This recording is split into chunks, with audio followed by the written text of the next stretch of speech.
Hello, ladies and gentlemen, you voted for this video. We are set for buffs on 4 units that have been regarded as power crept 5 stars. These 5 stars that were once given heavy optimism have gotten so much flack from their current performances that they made it into the first batch of buffed units. And I think this unit is the most interesting to dissect, as this character had the greatest immediate and future potential among all of them. Knowing the track record of limited damage enablers now, it would be safe to assume the first limited damage amp would have broken the meta by herself in a way that ripples throughout endgame to this day. You can say this is true, quite literally breaking the rules of the game, but not in the way you expected. And with the final result being another body thrown into the number rising ocean, this body must now seek refuge in a developer rework at the bottom of the sea. Let's talk about Starrail's first limited support and how it went so wrong. Silverwolf.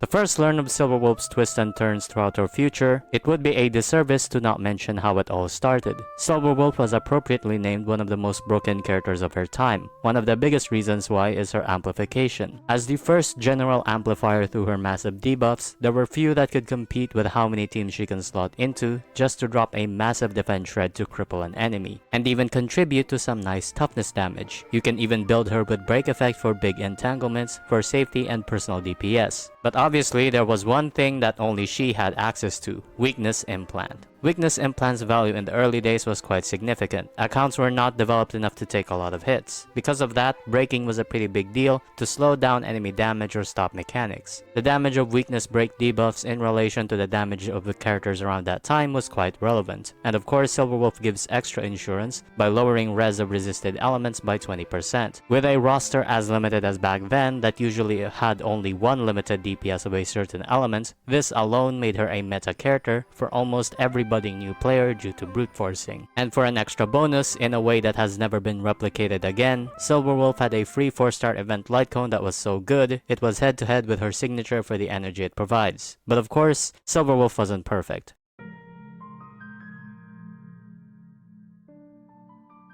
Her SP generation can be a little shoddy, especially with AoE, though most MOCs had 1 or 2 bosses. Even with the changes to enemy effect res, her effect hit rate requirement was still quite high, that it sacrificed a good amount of speed. Her implant itself paradoxically needs more team building due to RNG. However, with accounts that focused on one element, specifically Jingyuan's Mono Lightning team, and even better, Zila's Mono Quantum team, this isn't much of an issue. Despite all those flaws, her upsides severely outweigh them. These unique effects gave Silverwolf's identity as a general debuffer, with her implant as either a nice to have or the entire team can revolve around it for brute forcing to great results. Her character design leads you to getting the most out of fewer characters in your roster.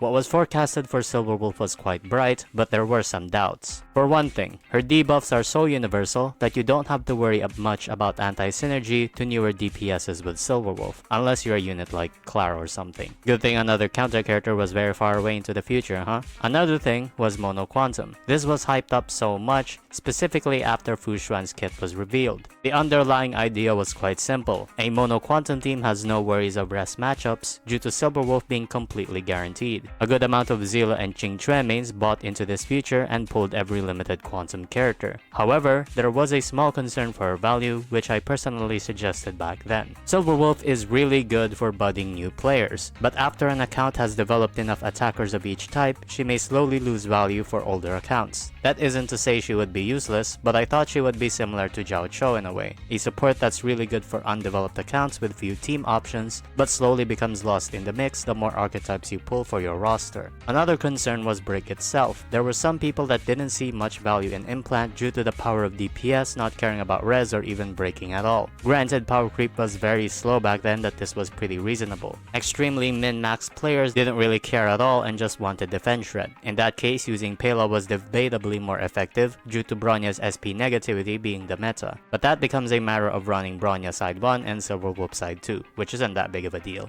Nevertheless, Silverwolf is still a top of the line support on her release, a support that can function as a break sub DPS. offensive and defensive utility that cannot be replicated by any other character, and the most generic enabling debuffs you can possibly get. With such a strong design, what could have possibly went wrong? For every direction Silverwolf's kit took, something in the game went really wrong or were already in a bad state in the first place.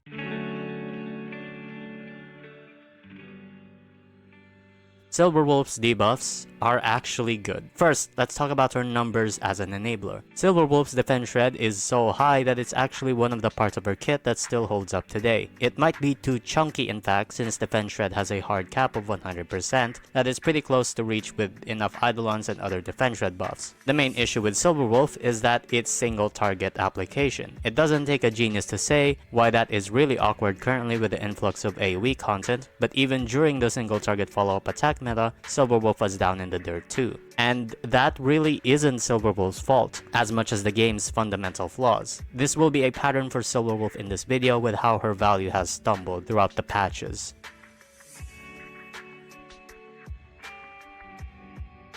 In retrospect, Silverwolf was screwed because she's nihility. The entire concept of nihility characters has always been based on the fact that they apply debuffs, of course. As the game evolved, this became more of a burden than a benefit. Nihility's uptime is based on your speed relative to the enemies. In certain teams where you are quite fast compared to an enemy, this is a really good thing compared to buffs that can run out. However, with more patches, they release faster enemies to shake your debuffs off. Meanwhile, buffs from harmonies aren't really being countered by an enemy dispelling you. There's one more way to shake off a debuff: dying. In situations like Pure Fiction, waiting for a debuffer's turn for enabling is a massive action value loss. Guess why recent nihility units have debuffs that functionally never go away to be viable. That's not even to say the most flawed stat in Starrail, effect hit rate. This stat existing at all cripples nihility in their substat expectations, because running other stats like speed, attack, crit, or break effect becomes a war of attrition in relic quality. Other classes innately do not have this issue at all. You can legitimately build crit easier on a healer than a debuffer. Guess why every nihility unit has a stat conversion trace after PF's implementation? Effect hit rate is such a dumb stat that they had to course correct later on with newer units. Silverwolf is single target, and unlike Pela, her ults cannot regenerate energy based on revolving enemies, making Silverwolf sabotage your run on Pure Fiction. Silverwolf does not have a stat conversion trace. With her base chances and EHR Rex, she ends up slower than most supports by design. The concept of being a nihility itself held Silverwolf back, and for further injury, lacking insurance traces like Pela has made Silverwolf, ironically one of the most generic enablers at one time, more niche than her 4-star in matchups. Silverwolf is a product of her path design at its most peak. However, path designs were imbalanced and unfair. Silverwolf is only one of many casualties from Starrail trying to course correct with new units to cover its flaws from its base gameplay designs. Even Acheron was given such a heavy-handed passive because nihility, even to this day, is still generally worse than being a harmony unit.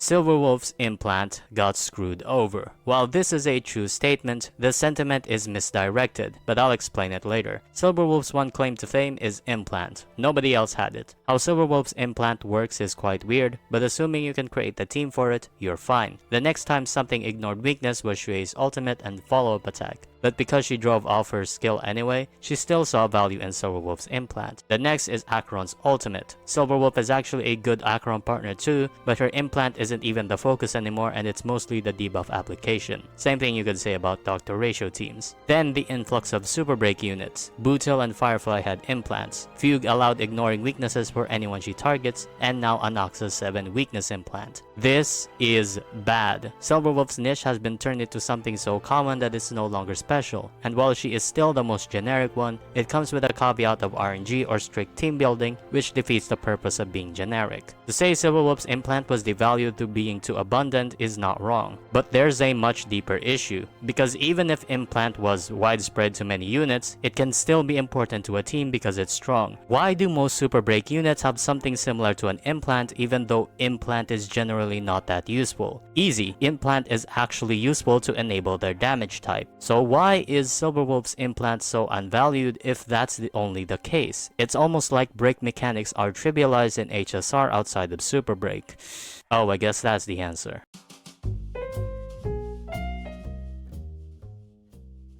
break was terribly implemented. The more I write about this, the more I think my Shui theorem needs a rework due to the things I've realized. Silverwolf, as I explained, was a unit that suffered from early nihility designs. The way nihility had to evolve to be rebalanced around it by design had to leave Silverwolf in the dust. Having that happen once is bad enough, but don't worry, Silverwolf had that happen twice at the same time. Silverwolf's implant in the early days was useful for breaking enemies to prevent one-shots and enabling break damage. Defensively, requiring break outside of super break is mostly for 4-star sustain or sustainless. With how strong limited sustains and even 4-star sustains are now, you don't even need to break anymore to survive. While that still does something rather than nothing, offensively, break was not entirely designed with future-proofing in mind. Normal break damage is influenced by mostly your character level in contrast to your enemy's level, maximum toughness of the enemy, and break effect. Out of those three, realistically only enemy max toughness goes up, and unfortunately, normal break damage has been left in such a bad state because enemy HP grows faster than normal break damage ever could. Unless of course you're physical and scale off max HP, then you're in a better state than everyone else. I wonder why boot hill works outside of super break so well. Another piece of evidence you can look at is Apocalyptic Shadow, a mode where Silverwolf was conceptually meta due to the fact that implants and breaking actually mattered even if you aren't using super break. But then, they added 40 to 60% res across the board to crush Wolfie's dreams of brute forcing before she even got the chance, I guess. So what's the point of any implant outside super break unless you're physical? At the end of the day, Silverwolf's implant had this to blame. The games designed for break in the early days did not age well, or rather the enemy HP grew too fast, where the damage contribution became nearly invisible in a year. HSR's type system is so shallow that it couldn't grow as a core mechanic of the game. Much like nihility designs, instead of fixing the base fundamental mechanic,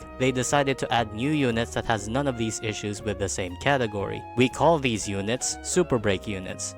I've seen many people call super break a mistake, but if anything, base break was such a mistake that they had to design super break to make break matter in a different way. Silverwolf was a victim of two things: the early struggles of nihility and the flawed scaling of break, both of which were so flawed on her release that they decided to fix it. Unfortunately, not in a generous way. Instead of fixing what was already there and hotfixing nihility and break interactions, Starrail decided it would be making much more money if new units were the bar and went around the puddle than making a bridge. With all these new units popping up, characters like Silverwolf simply aren't welcome to be meta anymore. Her old design that fit her time was lost in the transition period to fix core flaws, and that's what went wrong.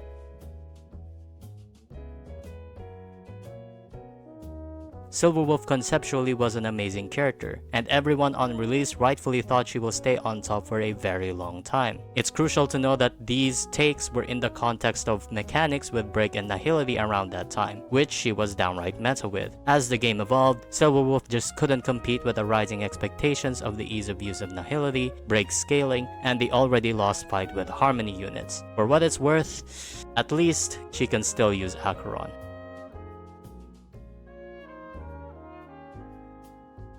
These reasons are why I don't think Silverwolf's rework will have tangible number increases on her debuffs, but rather EHR conversion to something useful, maybe speed, and maybe making Silverwolf a different type of break enabler to give more value to normal break outside of super break. There's plenty of curios that have neat designs for her implant and weakness focused mechanic that I'd really like to see. But for now, the sad case of Silverwolf comes to a close and a new chapter will open itself once she receives buffs, hopefully. I hope you guys like this longer form of video. You voted for this, so I hope that I managed to deliver. Like, comment, subscribe, do the algorithm stuff, and I'll see you next week. And I hope I have some good ideas. Thanks to all my members, including Man42 for the highest tier. And that's pretty much it. Please join my memberships, and I'll see you later. Bye bye.